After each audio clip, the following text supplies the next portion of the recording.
udah nggak kerasa, udah 80 tahun sejak kemerdekaan Indonesia di tahun 1945, lebih tepatnya di tanggal 17 Agustus. Yang jadi permasalahan kali ini adalah dengan 80 tahun ini, apakah kita sudah merdeka terutama di dalam kesejahteraan rakyat? Dan di sini kita bakal kupas tuntas terkait dengan pro dan kontranya. Perkenalkan, nama gua Alvan, dan menurut gua di 80 tahun ini kita sudah sukses dan menjadi lebih baik daripada sebelumnya. Kalau menurut lu gimana? Ya, kenalkan nama gua Franz Pasaribu dan kali ini gua kontra terhadap kesenjangan atau bisa kita bilang Indonesia belum merdeka seutuhnya. Tidak sama. Nah, sekarang kalau misalnya kita ngebahas terkait kemerdekaan ya, lu kenapa sih kesannya kayak nggak setuju banget gitu kalau misalnya Indonesia ini udah jadi lebih baik dari sebelum kita merdeka? Ya, sederhananya gini, kita bisa melihat dari sekeliling kita. Hmm. Jadi gua nggak bicara based on apa pemikiran gua. Kita lihat aja keluar dari rumah, itu udah bisa kita kelihatan sendiri. Apakah Indonesia ini sudah merdeka seutuhnya ini apa aja? Yang pertama itu adalah salah tentang ekonomi. Apakah sekeliling kita perekonomiannya sudah baik-baik saja? Atau Indonesia sedang tidak baik-baik saja? Iya, tapi kalau misalnya kita ngeliatin ekonomi, kita masih ingat banget ya tahun 1998 itu di mana angka kemiskinan tuh sampai 20% dan itu terjadi kerusuhan besar. Dan ya kita tahu lah yang minoritas juga kan pada saat itu sangat terancam kan waktu itu. Cuma pada saat ini terutama tahun 2025 menurut gue sih sekarang jauh lebih baik ya. Walaupun kemarin masih ada tarif nih dari Amerika Serikat. Kalau gua sendiri sih yang gua lihat tentang perekonomian di Indonesia, Mhm, terkhususnya kita bicaranya nggak usah keluar dulu lah. mhm. Kita bicaranya masyarakat Indonesia dulu, ya kan? Masyarakat Indonesia ini apakah semuanya sudah sejahtera, Iya, kalau misalnya semua belum. ya kan? Nah, apakah makna merdeka itu hanya sebatas keluar dari penjajahan? Nah, kalau menurut lu sendiri gimana? Kalau menurut gua kemerdekaan itu adalah kebebasan bukan hanya dari pihak luar, Mhm. tapi artinya seluruh rakyat Indonesia yang tertuang dalam Undang-Undang Dasar merasakan makna ataupun dampak dari namanya kemerdekaan. Oh, oke. Tapi kan kalau misalnya dilihat nih, sekarang angka kemiskinan, seenggaknya kan dari pemerintah ini udah ada penurunan ya di Indonesia ya. Hmm. Apalagi tahun 2024 ini katanya itu tuh angka kemiskinan tuh, kemiskinan ekstrim lebih tepatnya, itu tuh hanya di angka 9% 2024 tahun lalu ya. tahun lalu. Iya. Dan harapannya tahun ini lebih turun lagi ya, karena datanya kita masih belum dapat. Iya, kalau gue memang bicaranya yang tadi gue bilang kita coba keluar dari rumah. Seberapa banyak di sekeliling kalian orang yang bekerja sama yang hidupnya masih di bawah garis kemiskinan? Kalau gue sendiri tinggal di daerah Hmm, Kabupaten Tangerang lah, gue bisa sebut, tapi nggak gue sebut spesifik di mananya. ntar Di, lu Kabu- dikejar ya.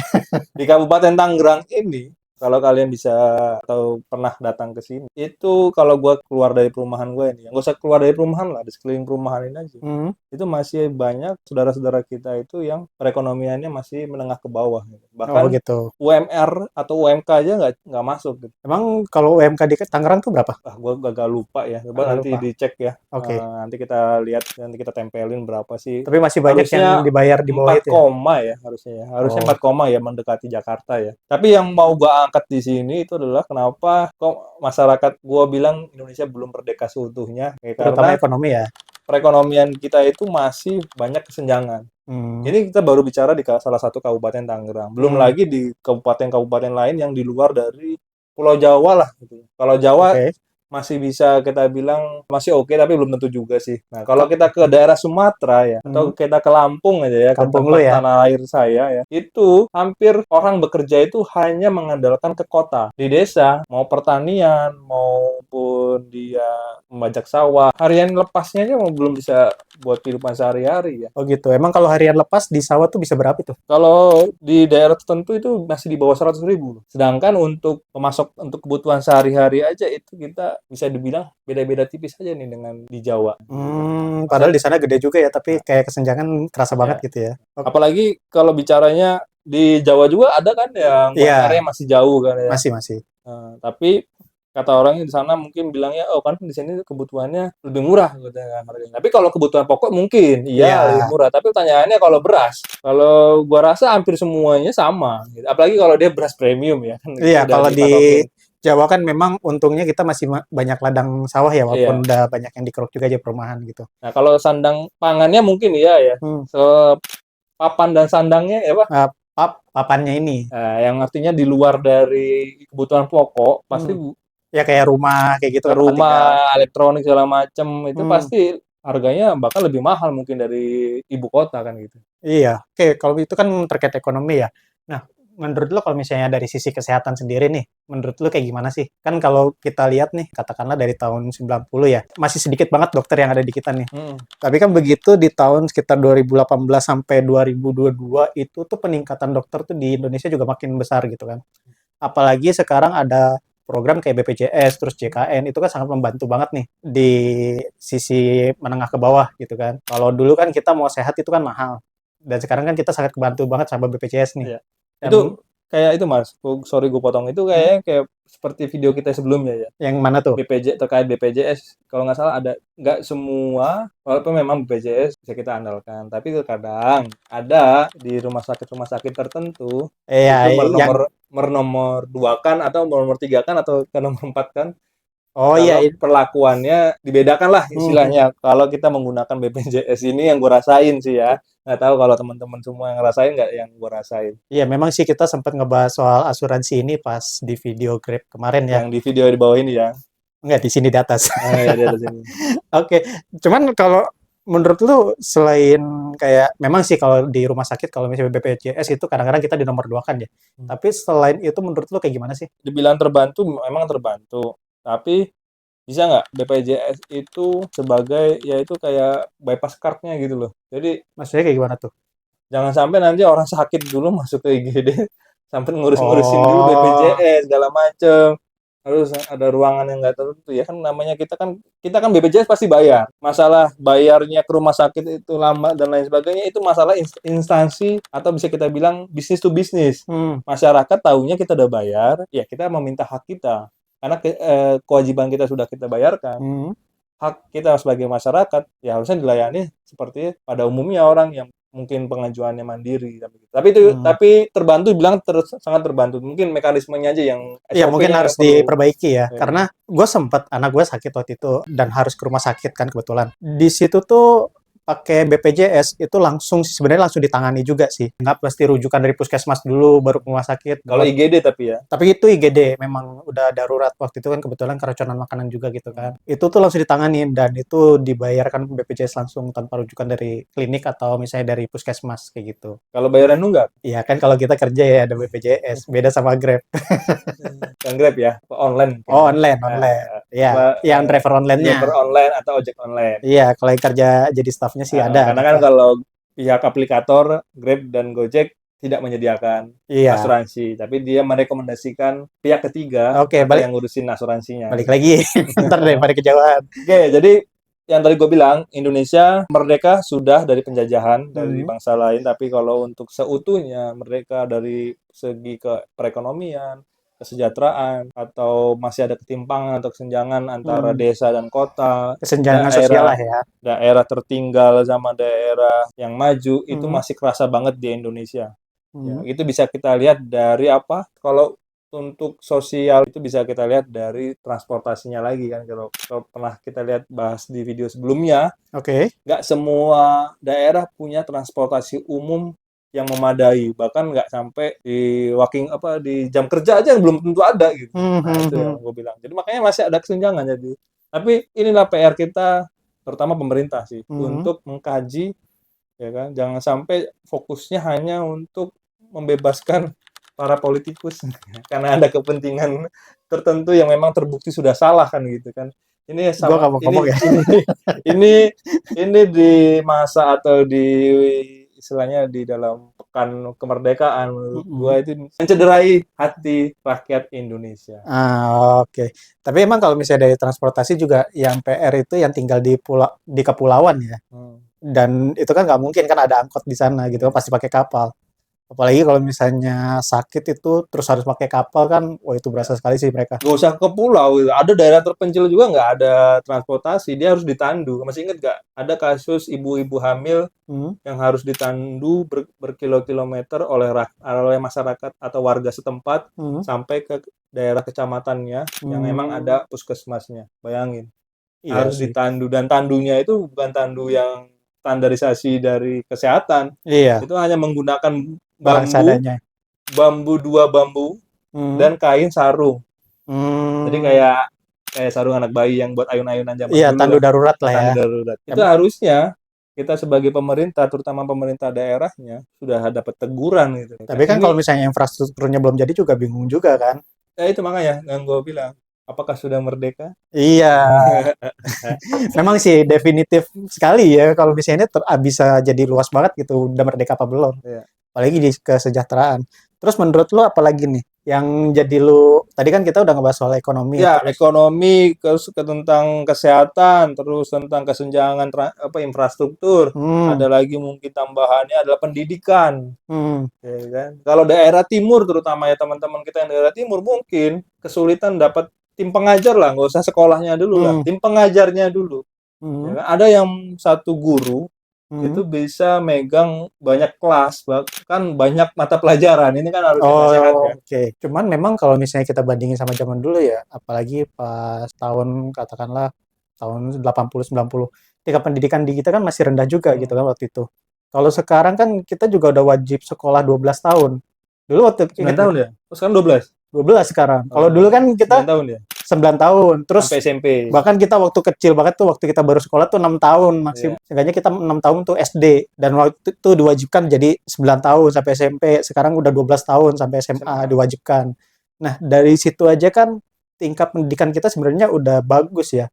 Walaupun memang kemarin gue pengen ngekritik soal sekolah merdeka yang dimana murid tuh bebas gitu kan. Akhirnya kan banyak yang udah SMP juga ngitung masih belah blok gitu. Itu jadi masalah Ji. Tapi menurut gua untuk dari pendidikan sendiri dari tahun sebelumnya itu udah jauh lebih baik sih sekarang. Ya, makanya tadi gue bilang, merdeka sudah, tapi belum merdeka seutuhnya. Pohon perekonomian, Hmm, lalu ada kesehatan, lalu ada kesenjangan infrastruktur, ataupun teknologi, hmm. yang tadi yang barusan kita bahas adalah pendidikan. Tapi kalau pendidikan di Sumatera sendiri gimana? Pendidikan Sumatera jauh, pasti nomor 2 setelah Jawa. Oh gitu, udah lebih Ya, bagus iya, sekarang ya? iya kan lebih bagus. Hmm, Tetap pasti nomor satunya adalah Pulau Jawa. ya betul. Nah, makanya sebenarnya kalau dibilang merdeka belum seutuhnya karena memang dari sisi pendidikan aja masih di Pulau Jawa. Jangan usah pendidikan lah, infrastruktur juga masih Pulau Jawa yang nomor satu.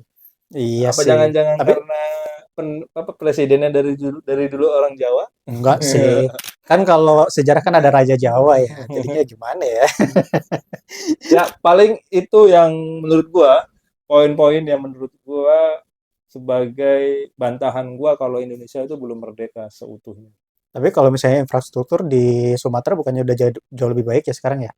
Kayak, Ya, jauh lebih baik memang benar, tapi hmm, kan kalau kita konteksnya di sini lebih bicara merdeka seutuhnya belum. hmm, Ya, karena oke. infrastruktur juga dibangun belum tentu semua bisa merasakan, Hmm, ya kan? Lu bangun tol juga kalau gua nggak punya mobil gimana gua rasain?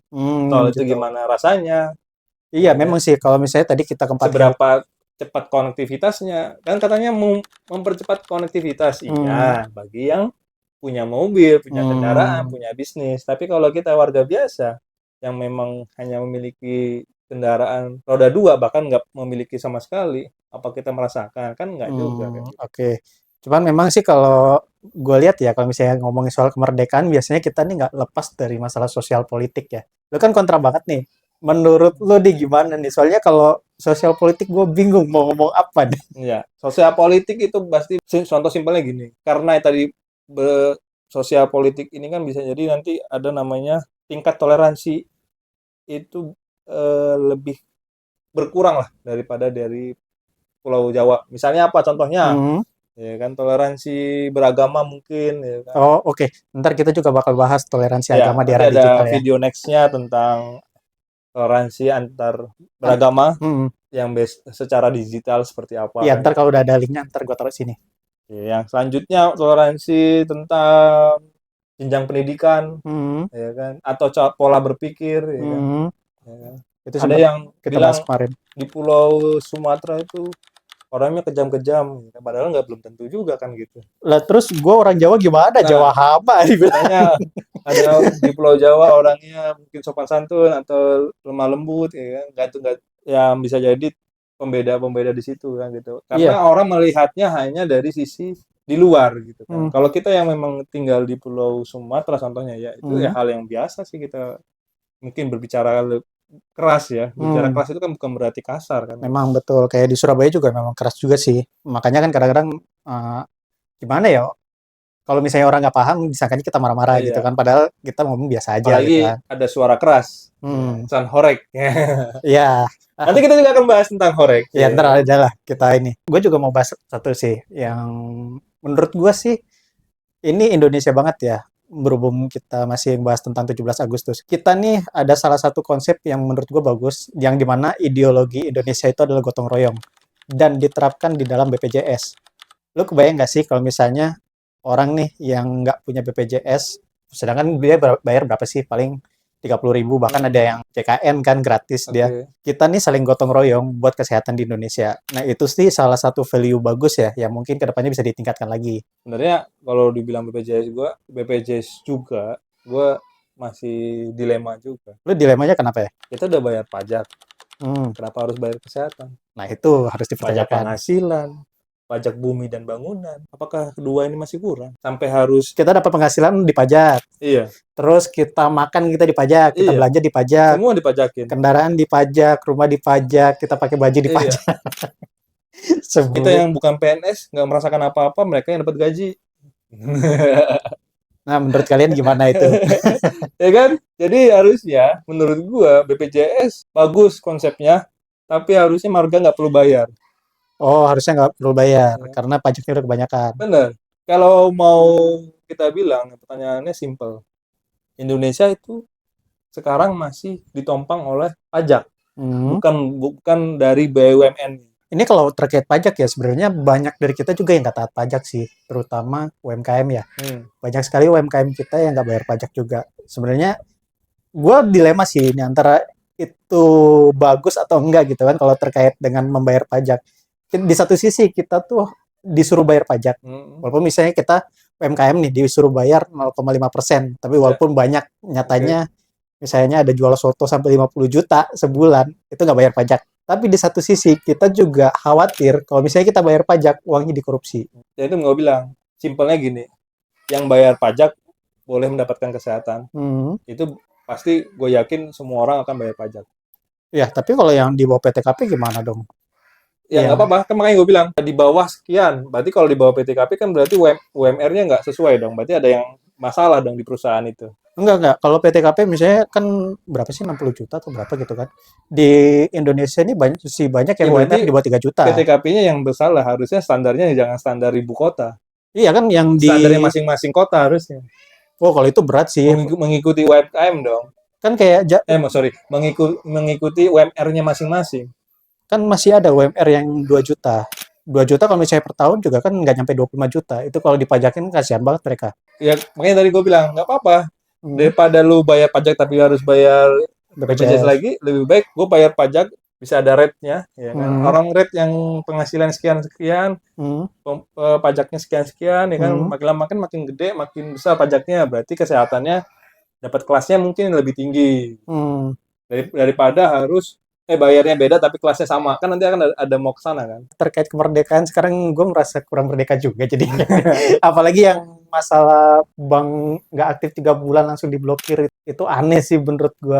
Bank 3 bulan langsung diblokir. Pertanyaannya adalah kalau memang itu tertuang dalam undang-undang sih is okay sih. Tapi kalau Iya, memang nggak dalam undang-undang nggak tertuang, ya, iya lembaga itu tuh ini urusannya apa bahaya kan gitu. gitu. Ini bisa menjadi kriminalisasi. Ya. Hmm, kayak di Amerika aja kan kalau misalnya kita nih rekening tahu-tahu diblokir sama bank itu langsung diusut banknya. Iya, karena gini, waktu gua bikin bank, buka di salah satu bank aja nggak ada tertulis jika Anda tidak aktif dalam 3 bulan, maka Anda akan saya blokir kan gitu. Iya. Tidak ada tertulis seperti itu kan. Hmm, Walaupun di atas bank ada legalitas ataupun ada instansi terkait ya. yang terkait, tapi kan di situ juga tidak tertuang ya gitu kan. Kalau menurut gue sih, selagi di awal kita waktu belum ada kesepakatan, harusnya itu adalah ilegal sih. Katanya kemarin juga karena pemblokiran bank ini katanya kasus judi online itu turun 70% di Indonesia. Kayaknya ya mungkin ya bagi bagi mereka, tapi bagi gue sih untuk mengatasi judi online itu bukan banknya yang ditutup ya, tapi aplikasinya yang ditutup ya. Ya gimana ya kan kalau aplikasi kan kadang-kadang kita Yang bisa baik lagi gue bilang, iya susah sih itu. pencuri maling, kita nggak bisa jagain. Itu Hmm. adalah personal. Dan kita Hmm. nggak tahu siapa personalnya. Tapi kalau sistem atau daerah sesuatu yang kita jagain, kita bisa tahu. Karena itu adalah wilayah kita. Oke deh kalau Oke, gitu. paling itu aja ya Mas ya. Hmm. Udah cukup lama kayaknya Hmm. pembahasan kita, walaupun nggak begitu menyenangkan. Terutama bagi beberapa yang tadi kita komentari ya. Tadi Iya benar. ini mohon maaf aja, ini adalah kritikan bukan untuk mencela, Nah, tapi sebagai landasan untuk jadi pertimbangan lah. mereview lah atau Hmm. mengecek kembali emang bener nggak sih dari yang kita bahas ini. Iya, dan gue juga berharap kedepannya Indonesia jadi lebih baik, apalagi ini kita udah 80 tahun juga, Iya, dari 17 Agustus 1945 sampai sekarang tahun 2025, dan semoga kita ntar juga tahun 2045 kita bisa mencapai Indonesia Mas. emas. Amin. Oke, sekian dari kita dari channel Tidak Tidak sama. Sama.